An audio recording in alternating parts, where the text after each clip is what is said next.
cela requiert notre mobilisation générale. Nous sommes en guerre.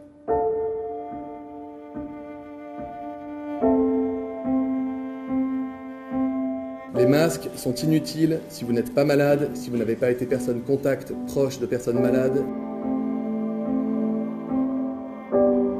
J'insiste, l'usage du masque en population générale n'est pas recommandé et n'est pas utile.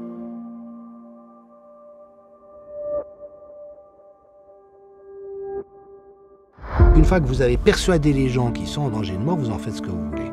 Parce qu'il n'y a pas d'impératif plus grand à l'intérieur de leur champ de conscience. L'hydroxychloroquine que défend le professeur Raoult, vous pas, vous restez sur vos positions? Je pense que maintenant la question est réglée.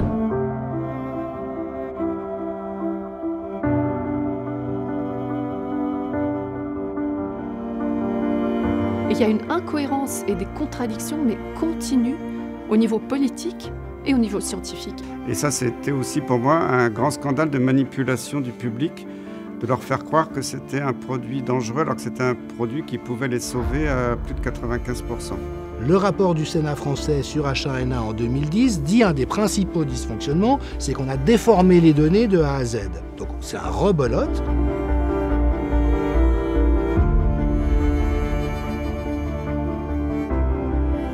Finalement, le premier mensonge auquel on a été confronté, le tout premier, ça a été les chiffres des morts en Chine.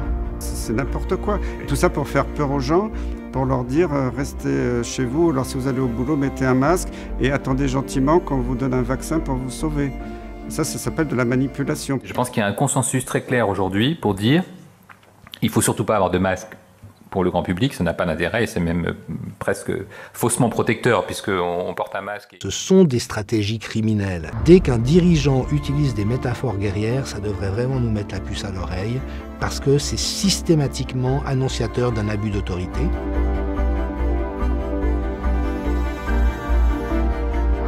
Le monde médical et scientifique a perdu une certaine crédibilité parce que ce débat est clôturé. Aujourd'hui, qu'il n'y a plus de mortalité, on parle des cas, mais des cas, c'est pas des gens malades. Une épidémie sans malades, ça n'existe pas, ou en tout cas c'est un scoop, c'est une nouveauté.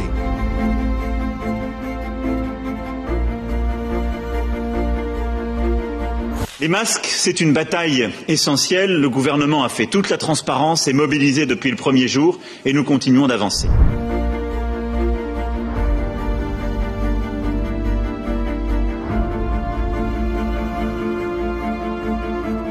Justement à ces contrats d'apprentissage et d'alternance. Je vais essayer d'aller au bout. Deuxième chose, on l'a vu ce matin à travers le campus.